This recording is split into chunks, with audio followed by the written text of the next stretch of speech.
CAPSI podcast series, Conversations on African Philanthropy.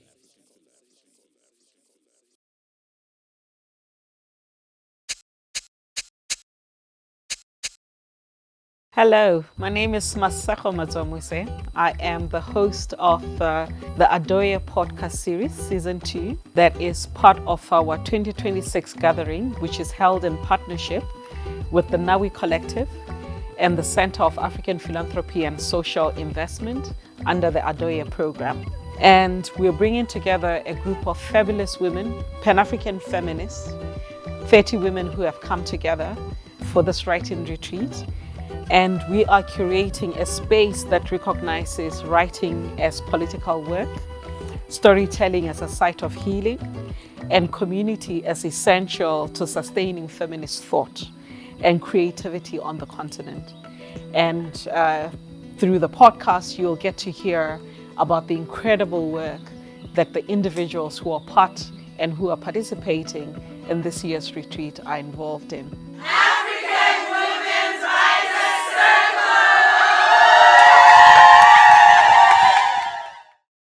Hello, welcome to the Adoye podcast series, season 2.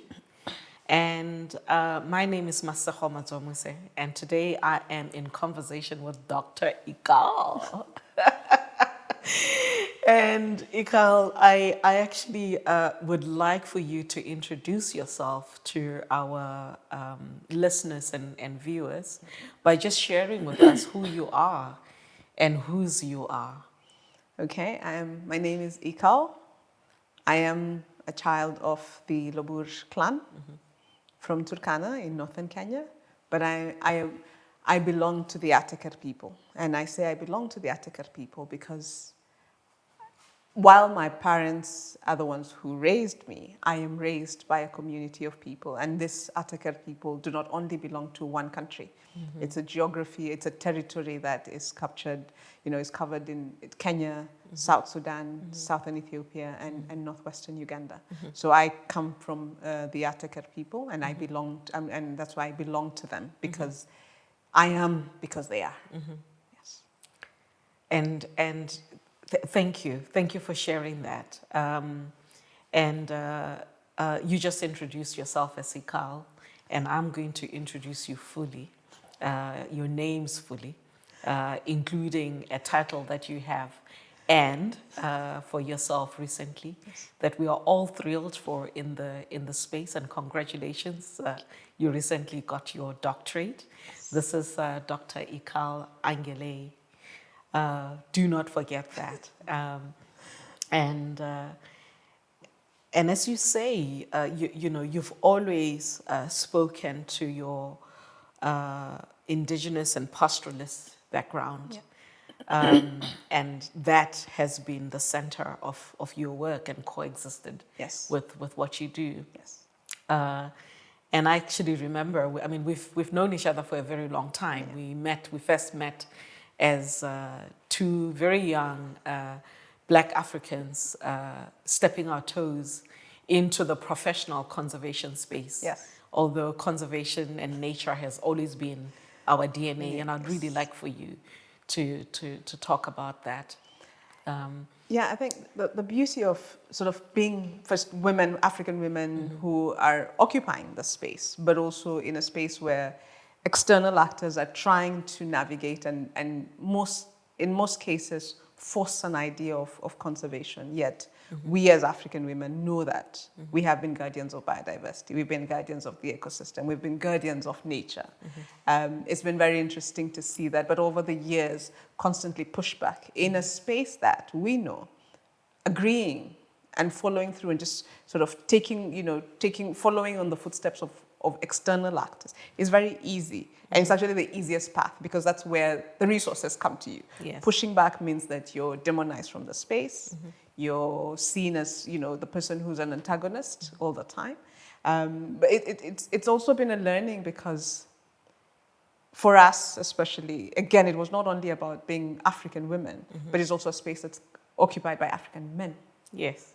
So it was you're not fighting back, you're not fighting off the post-colonial push for something that is assumed to work for Africans, but you're also pushing a very patriarchal conversation and the patriarchal space that is seen to be by the men and African men who were more likely than not, again, agreeing with the post-colonial narratives. So we were dealing with, so you're juggling all this without necessarily wanting to throw anyone under the bus, and at the same time trying to get the resources to really do the deep work in spaces that African women were not in.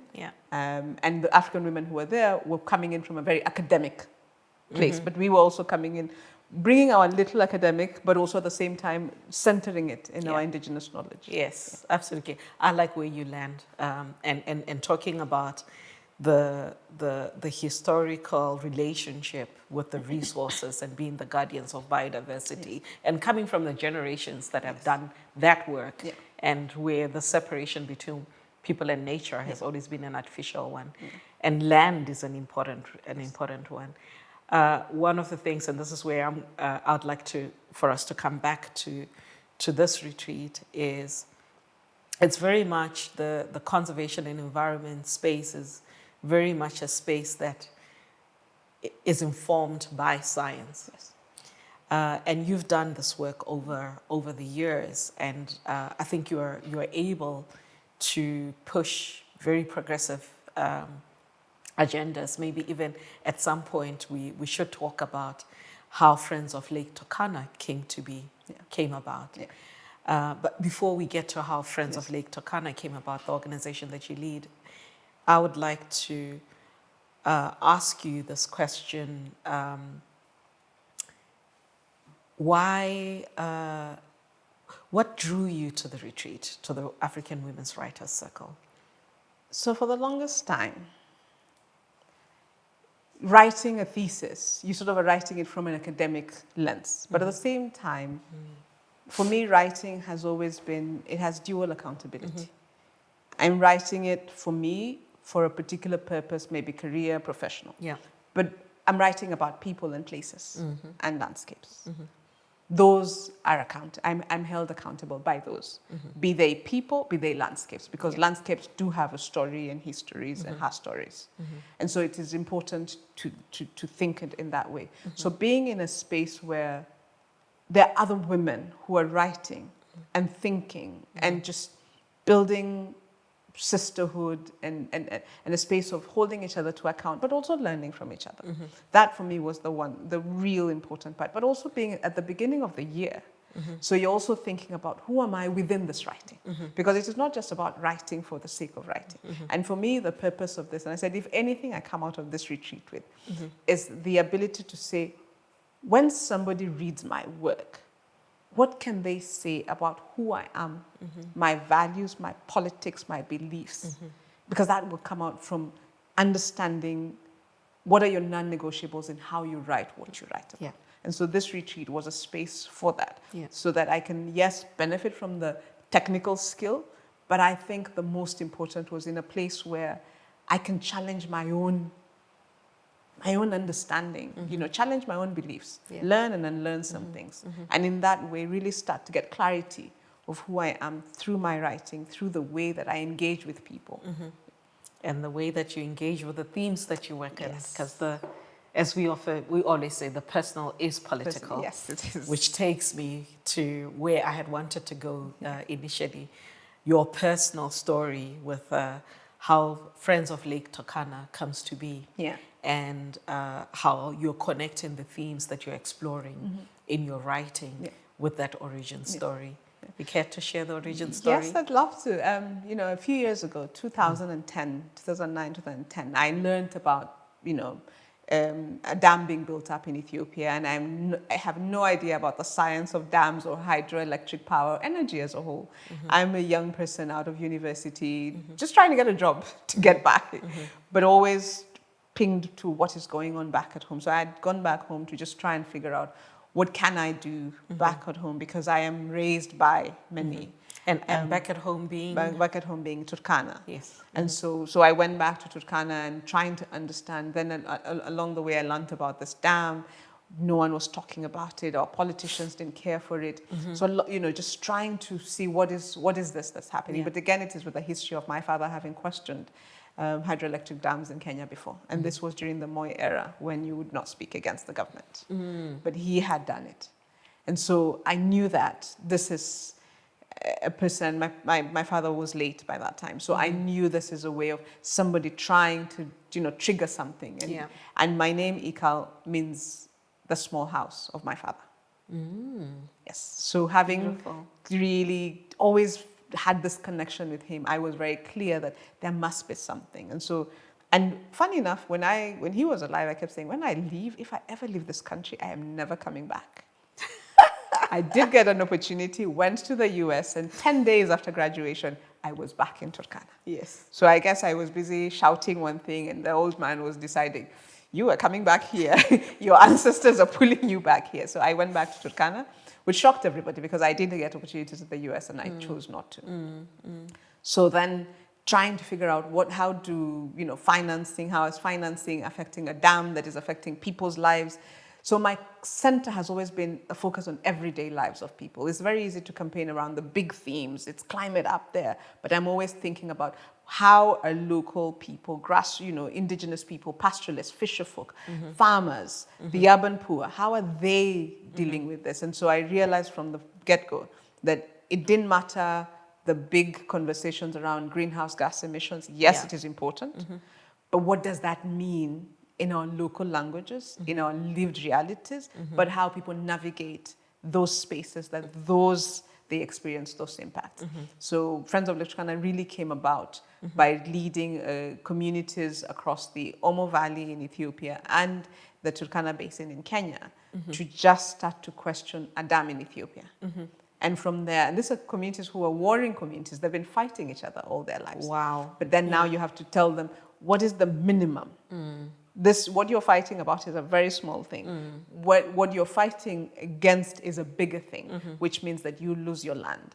And so that's where the conversations began, and it spiraled. So we then started looking at oil production, what it means, fishing, but from a territorial lens, and trying to understand how people who live in these territories are actually negotiating this, but what voice, what agency they build within this. Because the critical part around this work of advocacy, it is very easy to assume your importance and ignore the agency that you need to build from the people who live these realities.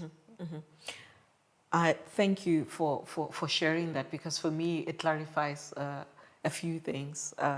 Often when you've been invited to step into international roles that take you out of the continent, I know we've had the conversation and you have often said some of us need to stay and fight the fight at home. And that's so true and quite important in terms of us being able to build the allyship and the solidarity the solidarity networks. But there's also a thread that you pull with your work, and I know a theme that you are exploring with the writing profiles this time around is you're exploring this idea about the voice of the subaltern in the development agenda, in the policy agenda, in how we experience space and landscapes, and wonder if you would like to say a little bit more about that. Yeah, so I'm building on my thesis, which was really looking at the everyday life of people and how they negotiate legal reforms and legal processes, but also how they negotiate the extraction of resources. It's very easy to look at it from events, but then I realized that people live, as much as we will talk about an event that happened, people live through the days between those events.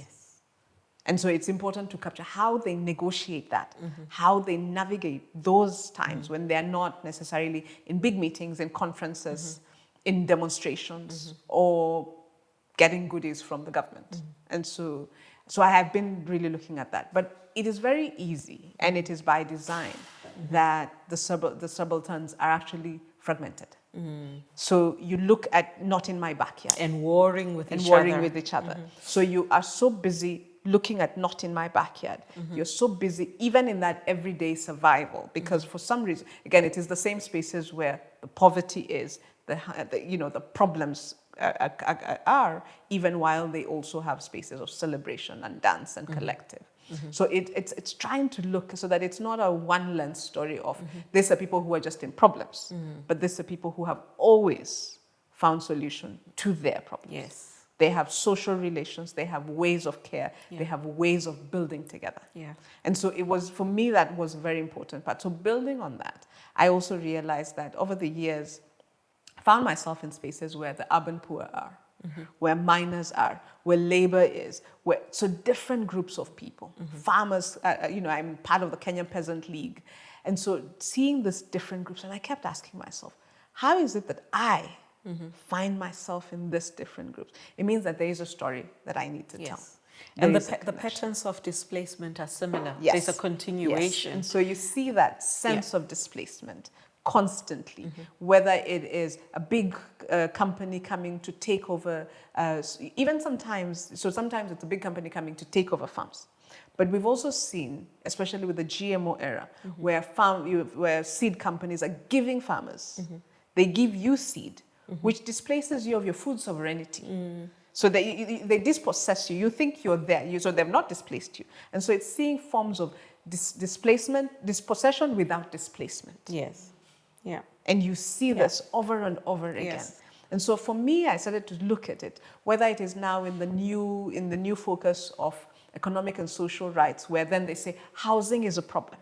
And you see it in the urban poor, where now because we need housing, we need you to move. And if you stay here, you have to pay more to stay here. So you're dispossessed of your commons, of how you organized yourselves, how your ways of care, but also your social relations. Yeah. All of a sudden, your neighbor is someone who you don't know. But this, if you look at most of the urban poor, there's generational, So I have been trying to really, piece together what does it look like to just tell the story of the everyday lives of the subalterns from a lens of both care, social relations, but even with this, how they're navigating this dispossession, but also looking at opportunities for them to organize together. Yes, and it's on the opportunities, because one of the things that you keep, you've been bringing up, which I think is really important to lift, is you have been saying, this is not a discourse about vulnerability, but there is something to be lifted from a place of strength and the assets, the opportunities, the solutions. For me, it's from a personal story. Yes. Is that we tend to give out of vulnerability. By the time you're giving, it's because people are asking so much that you give. And it's become, but if you look at it historically, African cultures, we came together, whether it was a wedding, we came together. Yes. But right now we have individualized the struggle so much that you no longer say, brothers, sisters, we have a crisis. How do we contribute? And because everybody sees you as the strong person with the resources, then you keep giving and you keep giving. And at some point you're so drained, you're giving not out of love. And so in where I am now, I'm learning and unlearning how to give not out of duty or obligation, but to give from a place of love. Yes, and to give as part of a collective. Yes, and to give as part of a collective, and to go beyond giving is to sit and say, we have a problem. And we know the socio-economic realities that people are facing in the continent. To be able to say, beyond you asking and I give you, can we have a conversation about what is your holistic reality beyond the problem that you are seeking support for? Yes. And so that is what I'm sort of looking. And so in this conversation, even around that subalterns, is to really say, what is it that, who are we beyond the crisis that we are facing, beyond the fight that we are facing now?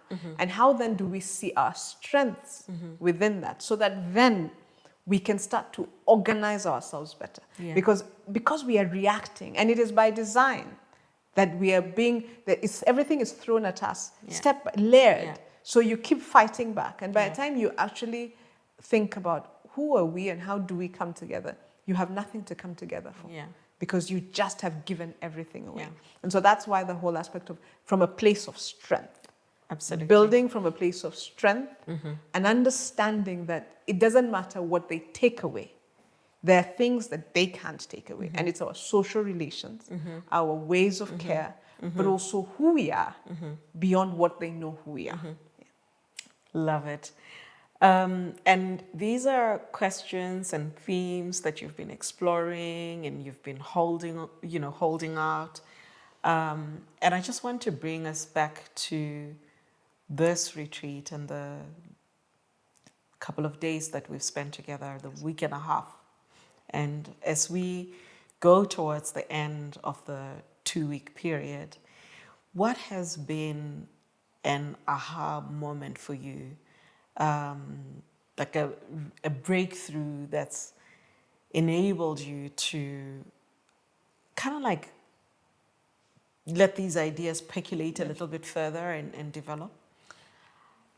One, it's just the way first the technical conversations have been, the ways of writing. And sometimes you've done it for so long, but you don't know that it fits within a framework, a writing framework that is taught somewhere. So that's, especially when, Karabo is talking about rhythm.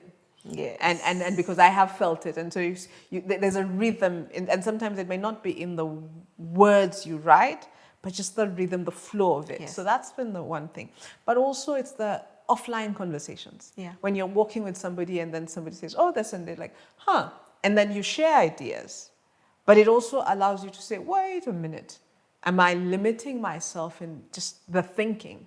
I think the beauty of being in a retreat like this, it allows you to go west, go south, go north, and then somehow do the full circle and find your place. So for me, those have been the moments. Just when somebody says something and you go back, or someone posts something on the WhatsApp group and you go back and you're like, wait a minute. And so just really those moments. So it's more than the actual workshops. The workshops are great. Sometimes you're lost and you sit there and you see everybody writing and you're thinking, maybe I'm lost. Yes. But then you find yourself later. And for me, I'm one of those people who what was taught in the workshop could click when I'm back home. And the fact that you can see the literature that's shared. Yeah. So you're able to know, like, when I get back, I'll look at it from a different lens, from a different eye. Yeah. I think those for me have just been the moments. Yeah. And that's the beauty with it, is like the workshops are not time bound, as in you must have this by the time that you leave. Yeah. It's like lean into your rhythm. Yes. Lean into your soul, move from the head space, get to the heart. Yeah. And as you talked about the rhythm, I just could hear and visualize sounds of drums. Because there has been